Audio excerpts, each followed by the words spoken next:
当我养了一只偷感很重的小狗，家里有陌生人的时候，猫猫挨训的时候，旷世劫匪的时候，乱尿被发现的时候，还是鬼鬼祟祟，完全没有要认错的意思。算了算了，看来还是得把乐事宠薰衣草训导尿垫给你铺上，里面有诱导因子，撕开4角背贴地上就好了。小狗闻到味道就知道这是厕所了，吸水能力也特别的好，尿完差不多就快干了，尿量大也没有关系，它都能稳稳接住。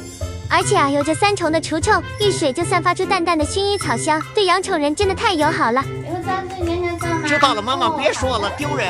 没事，以后尿在垫子上就行。怎么吃个东西的偷感都这么重啊？真的太可爱啦！